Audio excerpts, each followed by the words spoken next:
I'm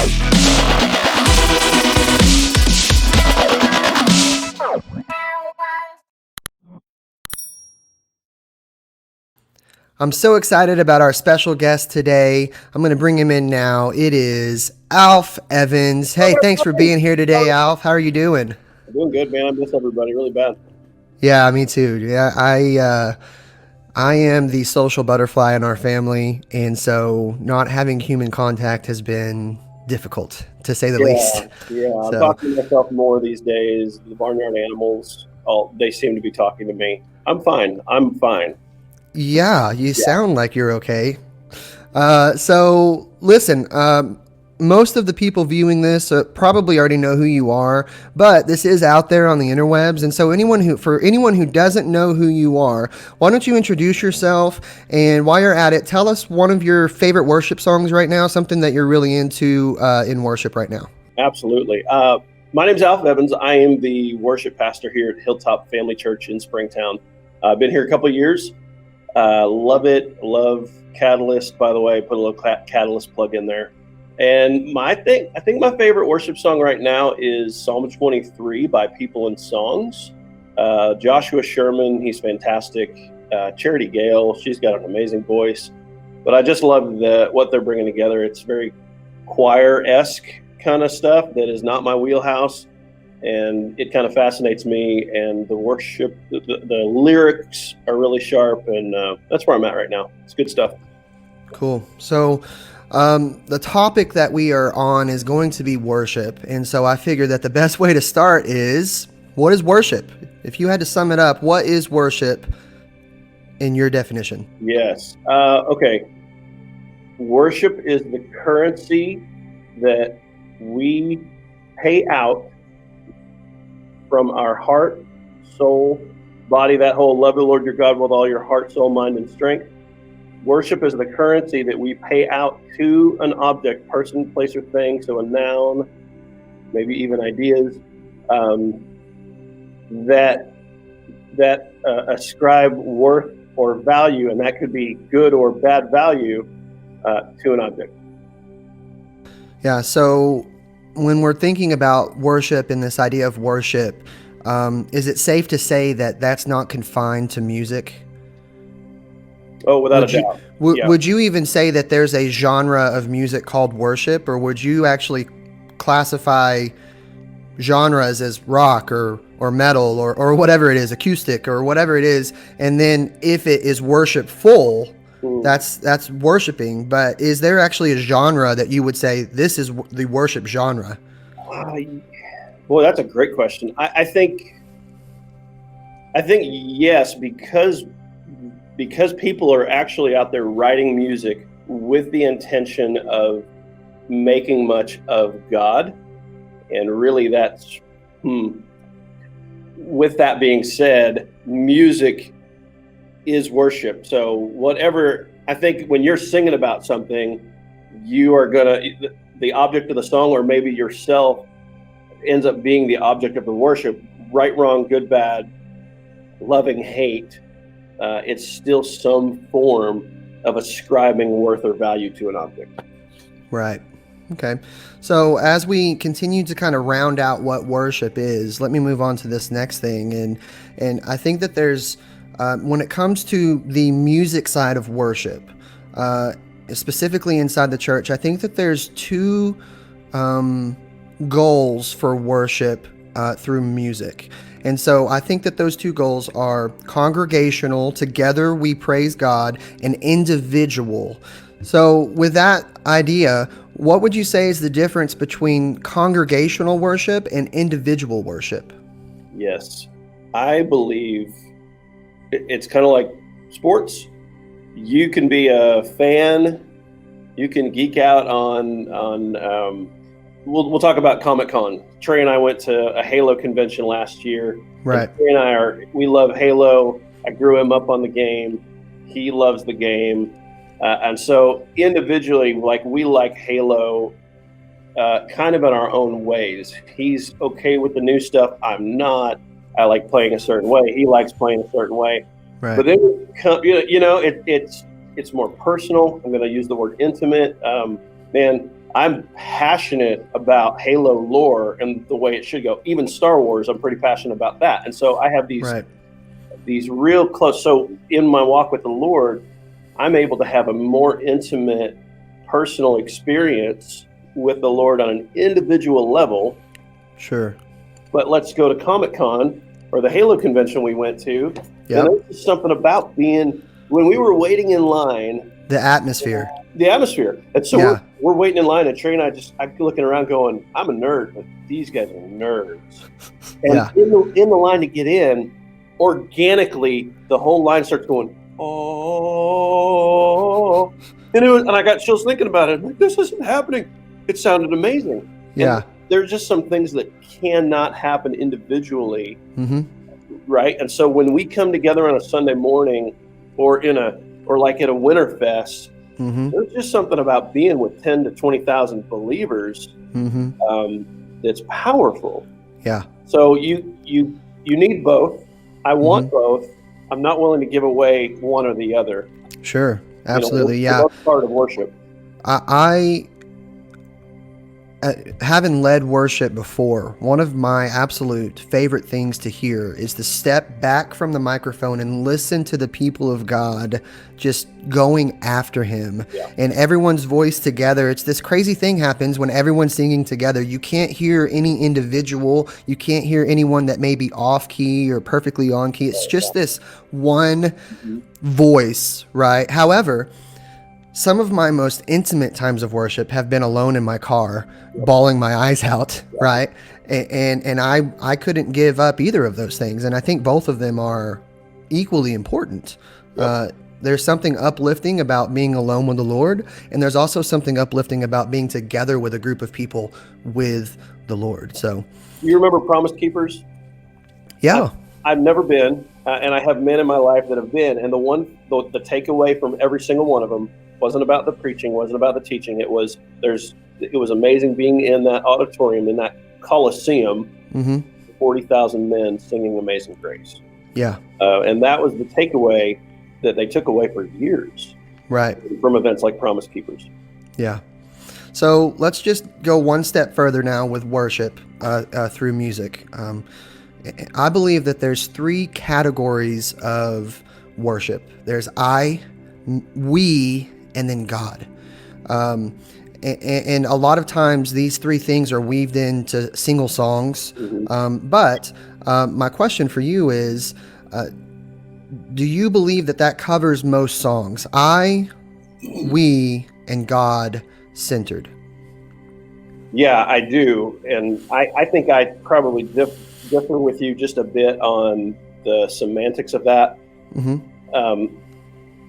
And we have lots of little branches as we get in semantically. If we say all music is worship, well, then yes, to what you're saying. If we want to put it under there is a specific type of worship music that is for God, then I would say that the we, God-centered music always needs to be God-centered, but it can have, that's the thing, pulling the cart.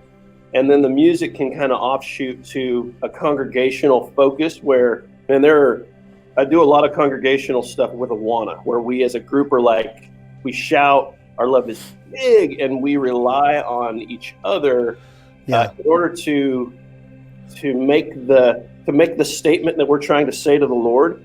Right. We use that together to say that. And then there are other. And I acknowledge on a Sunday morning that sometimes this is the time that people are going to focus on the Lord. They're not really having times with the Lord. And so I keep that in mind, and I always try to have at least one or two key moments that are, this is your chance to just connect with Jesus. Get in your own little bubble. And I say that a lot, like, just don't worry about the person next to you right now. It's just you and Jesus right now. As long as those two are God-centered, then I'm okay with them. I'm going to continue on a little bit. I get nervous around songs that this is how I fight my battles, right? Because I think the focal point of a song like that is me, right? Not necessarily the Lord, and that dives deeper into kind of a theological bent, and where you're coming from, how you're thinking about the Lord, and how you think about your relation to Him. Right. Yeah. And so, when I think about these three categories, I, we, and God, one of the songs that pops up for me is Amazing Grace. Yeah. And I would classify that as an I song. Amazing grace that saved a wretch like me. Mm-hmm. I once was lost, but now I'm found, was blind, but now I see. Right? That's an I song. Yeah. Whenever, at least in my classification of I, we, and God. Yeah. But that to me is also a congregational song, right? And so, what would you say to that? Is there a balance in a congregational setting of I, we, and God type songs? Or should we avoid I songs in congregational worship? Or what are your thoughts? Man, every worship leader's dream is that everyone knows the song. And I think what you have with Amazing Grace is, it is a very I song, but everybody knows it. So now if we're all in the room singing an I song, now we're all singing a we song also. True. Right? Yeah. So what we want is, I would love the songs that bless my heart to be songs that bless everyone's heart the same way. Right. And that's the tricky thing about music, is that we all have different backgrounds and different upbringings and different bents on musical style and different bents on belief. So to find those can get really, really tricky. So, Chris Tomlin's every once in a while. I personally don't love a Chris Tomlin song. I think they're, I know I'm going to get some hate mail. Please, don't email me. I prefer like a David Crowder. But I know that if you want to go to Promise Keepers and sing the We song, it's a Chris Tomlin for the most part. So as a worship leader, I have to consider the I songs that also have become we songs, like Amazing Grace, like the popular songs. All My Hope, that's probably an I song. Yep. But I think this is important, when you're talking about congregational versus individual worship, there are certain things that I because I know you, I know there's certain songs that you would leave out of congregational worship that are good songs, and they're good individual worship songs, but they don't fit a congregational setting. Yeah. And so you have a song like All My Hope or Amazing Grace that are I-centered songs. This is about me and what God has done through me, or He's done to me, or He's allowing me to do, right? All my hope is in Jesus. That's a me song, but it's about God, right? And so I feel like as long as the first two categories, I and we, focus on God or what God is doing to us, and it fits the congregation as a whole, right? It can't be a personal story that is only going to apply to a few people. And I think that a great example of that is All My Hope. And it has that third verse that we actually rewrote to fit the entire congregation, because what the original words are something to the effect of, there's a kind of thing that just breaks a man, breaks him down to his knees. Well, that you just cut out 55% of most congregations, because 55% is female, right? Yeah, for sure. And so we rewrote that to say there's a kind of thing that breaks me down, or something to that effect, where now all of a sudden this is still an I song, but it now covers the entire congregation, and it's about God, and that kind of makes it a congregational song instead of an individual song. Thinking along those lines, like I Can Only Imagine is a fantastic worship song. It takes me to a place of, what will I do when I meet Him face to face? Right. And I've had that one requested several times in congregational worship. There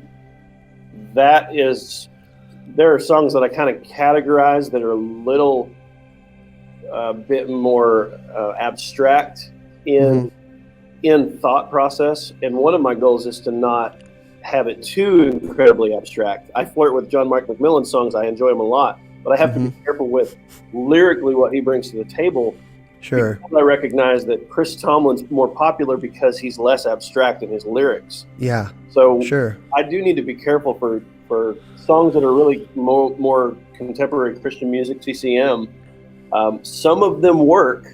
Some CCM artists can write worship music. Right. And some worship artists write CCM, we do Multiplied by Need to Breathe, but it's really about the only song that they do that I can bring over to a worship setting, congregational, Sure. Yep, absolutely. So, okay, well, I think that at this point we've pretty well established what worship looks like, specifically the music side of what worship looks like. And so, what I want to go to is this. What do you think worship looks like in today's world of social distancing and church is all online except for the one person in Florida? Church is online, right? Yeah. So what does worship look like? I'll let you speak to this, but our own congregation has cut down to 1 or 2 songs on Sunday morning. Go ahead and just speak into that a little bit. Yeah, so as a worship leader, worship pastor, and I'm going to go ahead and say pastor because it's important to me that we're having, I want the members of our congregation to have good, deep worship experiences. You're not really going to be hanging out in a whole lot unless it's online. Right. So Michael W. Smith said something years ago on one of his live albums, and he said, these songs are just prayer songs. Pray this along with me. And that kind of got me to thinking a lot of our worship music are prayers. Just prayers, yeah. They're just prayers set to music that we're all singing. So in a way, we're congregationally praying with rhythm and meter and music set behind it. Sure. And those things bring us. I get kind of fired up when there's a good, hearty congregational prayer. When there's a room full of people saying the Lord's Prayer, that's cool. Yeah. So I still get that wee feeling. So to the I side of it, it's important that we're individually worshiping and praying in that. So I've been trying to pray better, and I've been integrating more prayer into our 1 to 2 song worship sets online, because I feel like it's going to be a little weird to sing in your living room with the guy on the screen. I don't sing with professionals that are on the screen. I listen and go, oh, that's really good. Sure. And so here I'm expecting people to sing with me. So I think it's okay in this realm to start going, okay, let's pray together. Let's just say these words. So we did that last week with Psalm 91. But at the core of it, let me cap it off with this. This is a real scary thing going on to all of us. But I do believe that the Lord, He doesn't drive an ambulance. You've heard me say that. Matt Chandler says that. This is an unprecedented time in our lives to get quiet before the Lord, to pray more, to go on our back porch and pray and read our word. And those are worshipful things. And I don't know if we're ever going to have an opportunity with as much time on our hands to do this again. So I do it now. Yeah. Yeah, on this idea, I've got a few thoughts on the idea of worship and prayer. We did a Sunday school several years ago, and it was several weeks long, just looking at worship and prayer. And really, by the end, all of a sudden, we were looking at the same thing. It's crazy because when you're worshiping, you're praying. But when you're praying, you can be worshiping. It is worshiping, really, at its core. It's glorifying God. You're giving attention to God. That glorifies Him. And that's what worship is, anything glorifying God, right? And so let me go this direction real quick. Some people have said that they have a hard time in this new format being able to worship. What would you say to those that are struggling with worship right now? Okay, a couple things. Give yourself some grace. This is weird, y'all. I'm going through some weird stuff, and I'm a worship pastor. This is my job. So don't be too hard on yourself if you don't feel the same things that you feel when you go to church on Sunday morning. Again, I'm a real proponent of worshiping in spirit and in truth, and that involves the way I feel, and it involves what I think. And so what I know is that nothing has happened to me that keeps me from being able to worship the Lord any less. Right. In fact, this is a great opportunity for me to change the way I worship. So if you would be a person that you say, well, I'm not able to worship in this setting, that I would ask you if you were able to worship anyway. And Right. kind of harsh. Yeah. No. Yeah. You know, Mm-hmm. really do some personal inventory and Mm-hmm. see what it is that you think makes a good worship service or worship moment. Right. Because Yeah. if you can't do it now, then there's a chance you weren't doing it before either. Yeah. Yeah. And I think that kind of gets to my point of the question. I led worship that first Wednesday. You were out. You had a cough or something. I can't remember. But Yeah. that first Wednesday that we were live, Yeah. I led worship, and man, it just didn't feel right. Yeah. I'm standing in a room that is empty, leading hundreds of people in worship that I can't see, and honestly, I haven't been on the other side of the camera yet because I'm on staff, but I have a feeling that, and this isn't to bash anyone, but I bet that 80-90% of everyone is just sitting on their couch, just watching. Because honestly, there's probably about that many that just sit in the pew and just watch. You know what I mean? Yeah. And so why are they worshiping at home? And so I say that to say this. And I think that you kind of said this also, that this is weird for us. Yeah. Right? And so if you're struggling with worship right now, specifically in the Sunday morning setting where we're worshiping online, we're struggling with it too. Yeah. And we're trying to figure this out as well, just like you're trying to figure this out. But here's the important thing: congregational, individual. And the congregational worship right now, it's this weird dynamic, but the individual worship should not have changed. Right. In fact, if it does change, it should get stronger. You should be digging in even more or plugging in even more. I love Pastor Daryl's thing. This is a time to plug in. This is a time right now to dig even more into your faith, into your relationship with God, into your relationship with others. And so be intentional about your individual worship right now and understand that everyone is weirded out by congregational worship at this moment because it's not really congregational worship in the true definition of it. Mm-hmm. We're not together. We can't hear each other. And those two things I think are extremely important in congregational worship, being together and hearing each other. And like you said about the Comic-Con thing, right? The atmosphere. When you're sitting on your couch, there's no atmosphere, so. Let me address something too. So I feel like the church right now in America looks probably more biblical mm-hmm. than she ever has before. Sure. A lot of the moments that were really powerful moments in the New Testament were Paul being in jail, house churches. So what a cool time for us to learn how to do church differently. Mm-hmm. And I think that anything that strips down our dependence on anything but Jesus is a good thing. And that's absolutely what this season is doing. We don't have toilet paper for as much as we used to. Yeah. And so we start to ask all these questions. Well, how am I going to wipe my butt? How am I going to eat? How am I going to pay my rent? And as we get farther and farther along into this, I believe we're going to start asking questions like, how am I going to stay healthy? And how am I going to let my loved ones know that I love them? And then what do I do after a loved one passes away? And now we get down to the real hard stuff is what happens after you die? Yeah. It's real, it's hard. And we're seeing that in other parts of the country right now, but we're going to have to start asking harder questions about mortality.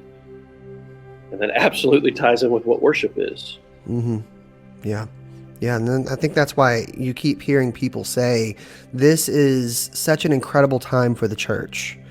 To be able to speak into people's, to be able to speak hope into people's lives that this life isn't the end. Yeah.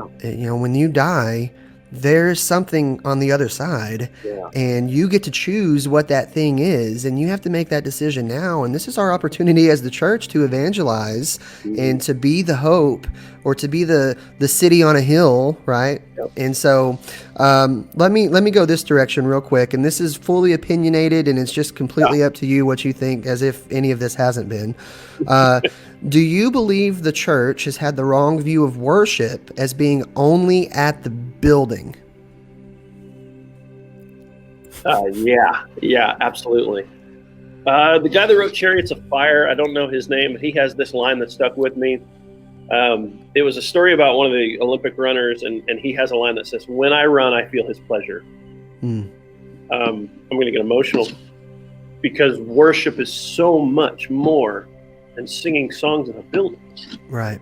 I used to coach wakeboarding at a wake park in Cambodia, and like the sweet spot for me worshiping was loving. There was a deaf French kid named Lou, and because she was deaf, her parents just assumed that she wasn't able to wakeboard, so the brothers got to do it. Sorry. So my worship was questioning, hey, why isn't Lou wakeboarding? Well, she can't because she's got the very expensive earpieces. Yeah. Well, let's teach her to wakeboard without them. Can we do that? Why not? Yeah. And so Lou, who I feel like had consistently been left out of things, I can't even explain how much she came to life. And so just me honing in on Lou, that was my spiritual act of worship that day. Mm-hmm. And it was beautiful, and an entire family rallied around their deaf daughter. By the way, coaching wakeboarding in French was awesome because I don't speak French. Yeah. So that was an act of worship. So Yeah. I implore you, listener, today to look at bull riding, look at tutoring, look at dishes, look at things as worship, way more than just coming in on a Sunday morning and singing a song. That should be the icing on the cake. Yeah. Instead of the thing. Yeah, and I'm afraid that some people may think that we're just dealing with semantics here, and we say, well, worship isn't just a song, and I think most people associate worship with music, and it's so important that everyone hears this. Worship is so much more than music. It's so much more than a song, and it's so much more than what happens for an hour on Sunday morning. And so the way you live your life is worship. And I think that's what you're saying right now is, you can be worshiping God by helping or by loving someone or by taking care of someone or whatever that looks like. And so, yeah, absolutely. I think that, it's important that the church hears that worship is not something that happens Sunday morning. It's the way you live your life as a believer. Yeah. So, all right. I think this is going to be the fun part. By the way, how's your battery doing over there? You doing all right? You rocking? 5%, man. Okay. So this end segment, if you will, is going to be specifically on Christian songs that you would not lead or you disagree with, whether it be the lyrics or the overall message of the song. God bless you. And I'm just going to leave that in there. I'm not even going to cut that out. And so we all know, at least I say we all know, most of the people watching this video will know the song that we're going to address is going to be Reckless Love. But for those that are not part of our group and that haven't heard you speak to this or anything like that, why don't you speak a little bit into this reckless idea, and then we can just have a little bit of dialogue about it. And I also want to throw in another song at the end. And so go ahead and get on that.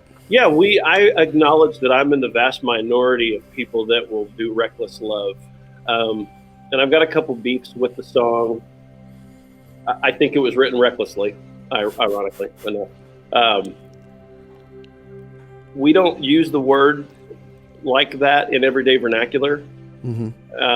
So the real hip 6/8 and the, what is it, 6/4-1/5, I think it is a very catchy melody. It's actually a Bieber melody, I believe. And Justin Bieber is one of the most gifted melody writers today. Yeah, no doubt. Stuff is incredibly catchy. And so Yeah. I think what we have is a song that makes me feel real good. And I want to sing it, and it's easy to catch on to. So it goes from I to we really, really easy. 6/8s are easy, man. You can, a lot of the new stuff, I think Another in the Fire, Death Arrested, How He Loves are all 6/8s. It's got a real catchy rhythm and meter, and it's an easy break from 4/4. Getting into a little bit of music theory, but I'm kind of building the case on why the song became so popular. And so now this song makes me feel real good, and I'm willing to, and so as a pastor, I want to make sure that I shepherd the flock against over feeling and letting feelings lead. I should say, let feelings get too far out ahead of thinking. Right. Because God isn't reckless. And they say, well, the definition is doing something without fear of consequence. I get it. God's not afraid of consequence. He sees all time equally vividly. And so I don't believe that he can be reckless if he's calculated. It would almost be like, well, oh no, humanity's dying and going to hell. What should I do? This whole Old Testament thing didn't work out. Send in Jesus, quick. Right? Like it was this last ditch effort. And just biblically, that's not the truth. Jesus is the same yesterday, today, and forever. The firstborn of all creation, right? The image of the unseen God. So he didn't recklessly send his love to us. He had it in the cards the entire time, from the beginning of time. So that's why I kind of kick against that song, because yeah, it's reckless and it's me, and I don't really think, and you don't ever say, man, that guy's driving really recklessly today. Usually it's like, you jerk. Right. There's my two real beefs against the song. Yeah, and so let me add a couple of things to that. I think that you would agree that 99% of that song is straight out of Scripture. Sure. There's one word that really throws that whole song, and it's reckless. Yep.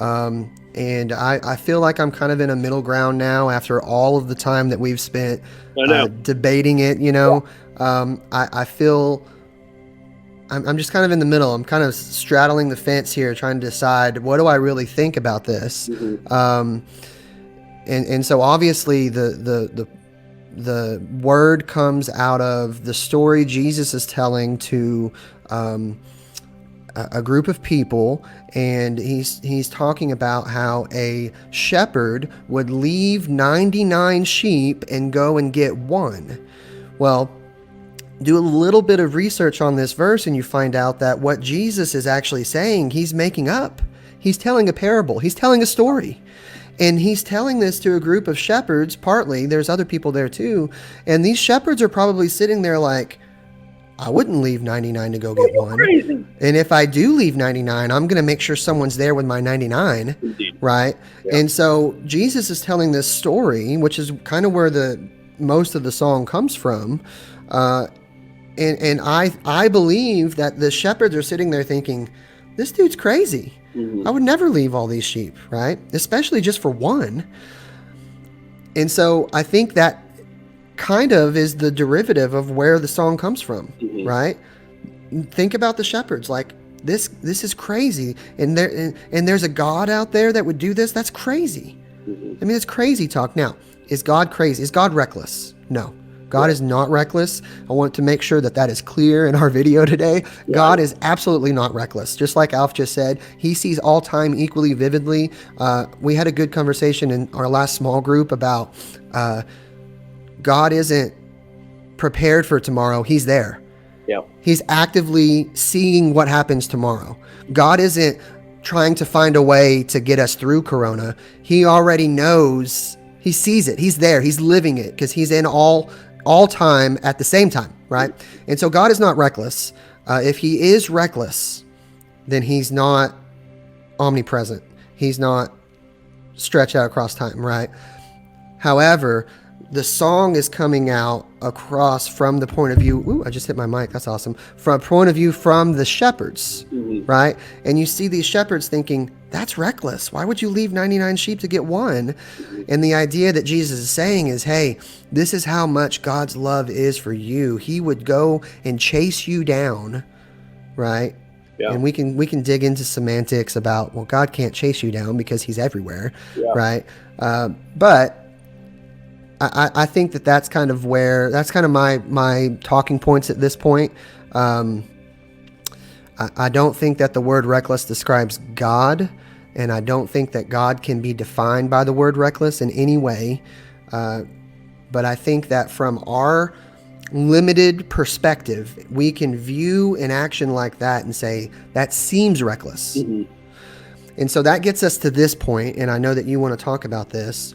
Why would you, as a worship pastor, want to lead a song that takes as much time as we just spent explaining what it means, right? When there's so many other songs that you can read. That's what Piper said. Piper did a really good video about this song, and his conclusion was, there are so many. He didn't make a definitive statement about the song, by the way.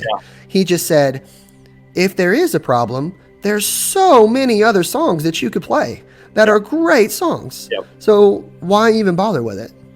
So that's so my job as leader and pastor in that regard is to guard us from potentially incorrect thoughts, statements. And something that you said that I'd never heard before early on is my role is putting words in the mouths of all the congregants at once. That's right. It's a scary job. It's a heavy job.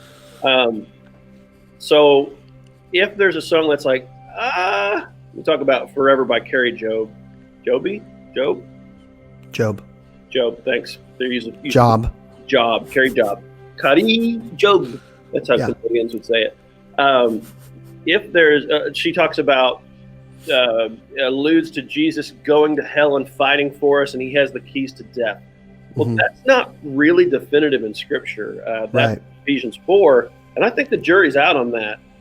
So I'm not going to sing a song about it that kind of makes everyone think it's true. We'll go kind of back to early on in the Protestant Reformation. Before the Protestant Reformation, it was the pastoral staff or the church or clergy. It was their job to bring information to the congregants. And after the Reformation, now the congregants get to read the word, and now you have masses of people learning for themselves about who the Lord is and what truth is. And so congregational worship wasn't only prayerful, but it was also informative. Right. And I think that's still the case today. Why would I sing something and lead something and put into the mouths of everyone that may not be biblically correct? Yeah. Even if it makes me feel good. Sure.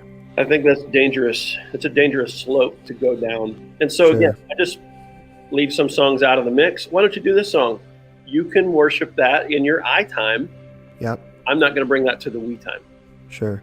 Yeah. Well, and I think that I wouldn't classify that as I, we, God. I would put that into the category of congregational versus individual. I think that song kind of is a I/God song. Before I spoke a word, you, God, were singing over me, and so it's about God, it's about me, it's about what God has done to me, for me, right? But it's an individual thing, right? I don't know that is necessarily a congregational thing. It's written as a congregational thing, but I like I said, I'm on this fence of, I don't think it is anymore, but let me move on to another song. Steadfast Love, I'd have been all over it. Yeah, steadfast, restless. There's a lot of other words that could have been plugged in there, but I just hit 15%. Okay, real quick then, kind of on the same topic about lyrics. We talked about reckless, that doesn't fit, but what about lyrics that kind of make the majority of people uncomfortable? And so I'm going to go to the direction of, you brought up John Mark McMillan earlier. He's very I don't know the right word. He's visionary, Artsy. and he's Yeah. extremely artsy and creative with what he does. Mhm. He's definitely 100% a believer, and he writes worship songs that don't fit into the normal category of worship. And so he writes this song several years ago called "How He Loves," Mhm. and I got to listen to Crowder talk about his first time he heard the song. He was sitting on an airplane, and he's listening to this song, and he just starts bawling Mm. on an airplane, and then sitting with everybody, which is really weird right now because you can't sit on an airplane right now. But he's with all these people, and he's just bawling. Yeah. And he calls John Mark, and he says, "Dude, can I have your permission to record this song? But I've got to change one lyric because I just know that the church as a whole is not going to grasp onto it." And that lyric is "sloppy wet kiss," right? Heaven meets earth like a sloppy wet kiss. And Crowder changes it to "heaven meets earth like an unforeseen kiss." And so talk a little bit about these images, Mhm. visual images that make us uncomfortable.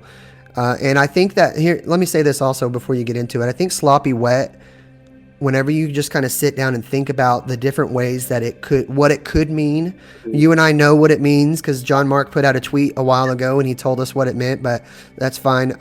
But what could it mean, right? And you think about the bride and the bridegroom, and you think about their first interaction is a kiss, right? And it's probably sloppy and wet. And that's how God. I did Jeremiah 31 Sunday, and God refers to Himself as the husband of Israel. And for me, that language, I don't like it. It makes me uncomfortable to think about God as the husband because of our view of what a husband and a wife is. But that's what God is trying to portray, is this is what His relationship to us is. It's a covenant, it's a vow, it's a commitment to each other, and we should honor Him just as much as He is going to honor us. And so when you think about sloppy wet, I know I'm going on a long time here, but you think about sloppy wet, and you think about that covenant that God has with us. Right? We are, as the church, capital C church, we are the bride of Christ. And so that's exactly how He would embrace His bride. But it's also extremely uncomfortable to sing and worship Jesus saying, "Oh, sloppy wet kiss me, Jesus," So go ahead and speak into that a little bit. I think, again, as a worship pastor, we want to try to break through distractions.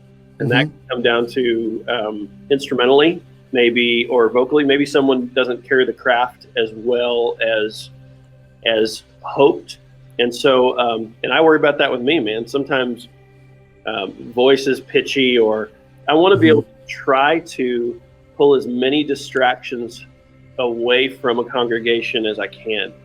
And so sometimes lyrically there may be a song where there may be a lyric that is arresting, and the intention is it's good, but maybe it's getting us off of the focal point, which is Jesus. And sometimes maybe a room's good for it. When I think of sloppy wet kiss, I actually think of cat and dog theology, and I think of my blue heeler, that every time that dog sees me, I mean, he loves me, and he's going to go all in on my faith. Yep. And it doesn't matter if he's been licking cow poo or whatever. That dog loves me. Right. So I have a different imagery, and that's something as worship leaders we need to take into consideration, is how is this particular lyric going to be received? And do we need to alter that, or do we just need to leave the song out? So we kind of got to read the room. There will be songs, if I do a retreat at a more charismatic church, I'm going to choose a different set of songs than I will for a less charismatic church, because I'm there to lead them in worship to the Lord, and they do it differently than another church does. Sure. So I'm not going to bring I'll bring my personal bent, but I'm not going to go against convictions, but I'm also going to do the job in front of me. Does that make sense? Yeah. Yeah. And I think that I'll wrap up with this. I think that it's interesting that we take some songs and we just change them. All My Hope or How He Loves, right? And then we have other songs that we just say, oh, let's just leave it out, like Reckless Love. And I think that, at least for me personally, I think that you can't change the word reckless in the song called Reckless Love, Oh, right. right? Otherwise, How He Loves, the song isn't called Sloppy Wet Kiss. Yeah. If the song was called Sloppy Wet Kiss, it's done, Yep. in my opinion, right? But Yeah. because the song is called How He Loves, you can change one of the other lyrics that isn't that. Or All My Hope, you can change the third verse to make it more plural rather than the male tone that it has. And it's still a good song because it's called All My Hope and it's not called I'm a Man Who's Trying to Find God or whatever, you know? Yeah. So, The irony all is, right. if I say, let's sing Sloppy Wet, you know exactly what I'm talking about, though. Yeah, well, that's true. I do. So these hits, I do. I don't know if everyone does, but you know, probably a lot of people do know what you're talking about. So, well, Alf, thank you so much for joining us today, and I really enjoyed the discussion. I'm really glad that we got through it before your computer died. 5%. 5%. Oh, yeah. Awesome. All right, man. Well, then I'm going to let you get out of here, and we really appreciate you and the discussion. It's been really great. It's been awesome. Thank you, y'all.